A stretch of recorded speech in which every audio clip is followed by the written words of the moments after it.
Hello everyone, welcome to our channel One Solution. This is your English teacher Purvashri Agarwala. Today we will be doing a very important topic of grammar, that is tenses.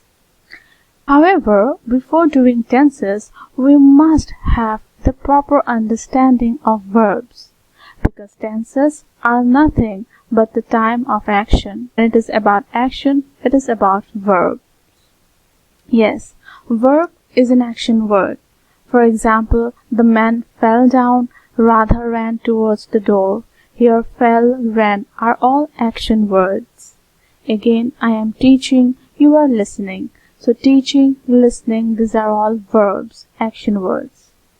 Next, we have to remember the be verbs. What are the be verbs? Be verbs tells you the state of being, the state of existence, that you exist. I am, he is, she is, they are, I was, they were. So it tells you about the existence. So we are going to use be verbs when we do tenses. Next, you have to remember about the transitive verb and the intransitive verb. Now, transitive verb needs an object to complete its meaning in a sentence. For example, you can see Sunil sold his old car. Now, sold is the verb here and car is the object.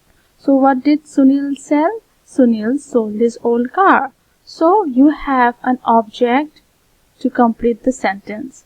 Therefore, the verb sold is transitive verb. In intransitive verb, what happens? You don't need an object to complete its meaning in a sentence. For example, birds fly. Now, birds is the subject, fly is the verb, and you don't have any object.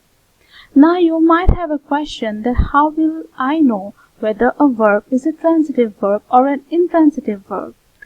That is an easy question. You have to see the sentence. Okay, in a sentence, if you have an object, then that particular verb is transitive.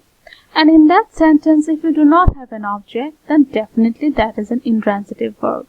So you have to know the parts of sentence, the subject, verb and object. So if you have just the subject and the verb, that means it is an intransitive verb. And if you have the subject, verb and the object, that means that particular verb is transitive verb.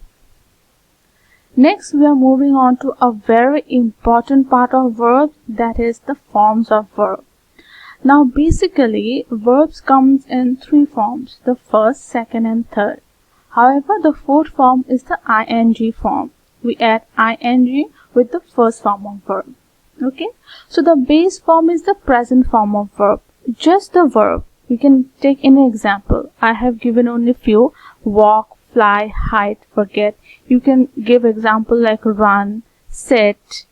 Any verb that is the first form of verb, just the base form without adding anything.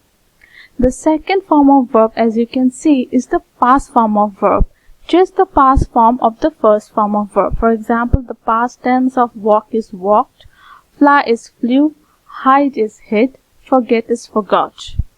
Next is the past participle form of verb. Now you have to remember, whenever you are using the third form of verb in tenses, it will not exist on its own. The third form of verb will always need a help, which is has, had or have. So before the third participle, we will add a helping verb. So what helping verb we will add, we'll come to know once we start the tenses. And the fourth form of verb is the ing form of verb, which we add with the first form of verb. So please remember this, first, second and third form of verb, very important. The base form of verb, the past form of verb and the third form of verb.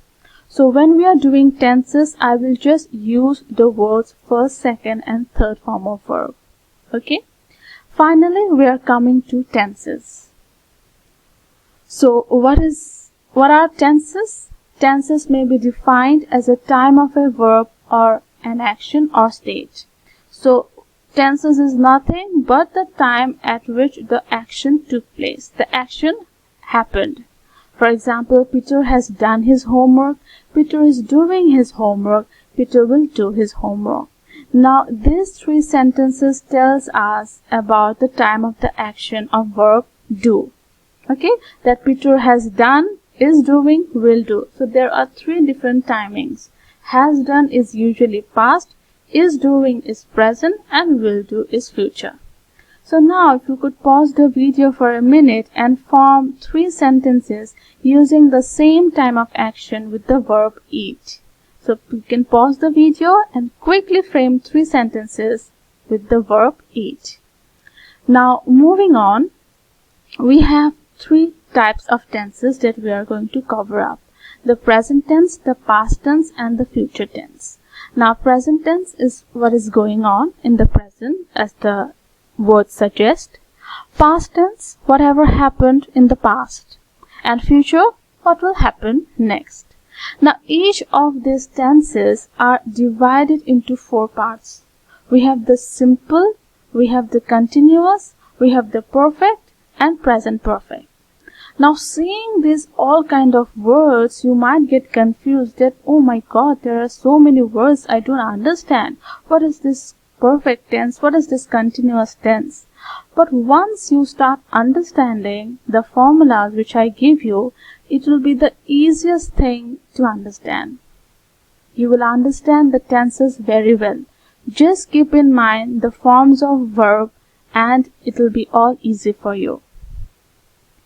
Now moving on to the present tense. Now first we are going to do the simple present tense, or which is also known as indefinite tense.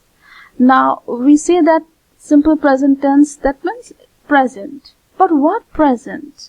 Right? There are many things related to present. What present? Things happening in the present. For example, she teaches in a public school. A habitual action. For example, my mother gets up early daily. And express a universal truth. This is very, very important. Whenever you are expressing a universal truth, it should always be in present tense. We should never say the sun rose in the east, although we are saying it in the evening. Okay? So the sun always rises in the east. So whenever you have a universal truth sentence, you have to say it in the present tense. Okay, and in simple present tense we use words like always, daily, generally, seldom, never, sometimes, and every. So these three things you have to remember. Present tense, you might have confusion that what present. So this situations you are going to use present tense. There are other uses of simple present tense, for example with verbs of communication like advise, warn, or instruction. Just keep yourself alert while reading instructions in any shops or in any place. You will always see that those are written in simple present tense. Those are never written in past tense. Stay safe, be careful. These are always written in present tense. When you read a newspaper headline, it is again in simple present. And in exclamatory sentences. Here comes the groom. Okay, so now you are suppose in a wedding and you see the groom coming. You'll say, here comes the groom. So this comes is a present, simple present tense. Now come is the verb here. And you might have seen that I have added s and es with the verbs. Okay, so why we have added that? I'll come to that. Again, to make future time reference when the event is part of a fixed timetable, then also we use simple present tense. For example, this year Holi falls on a Saturday. So falls is a simple present. Now this is the most important table that you have to keep in mind.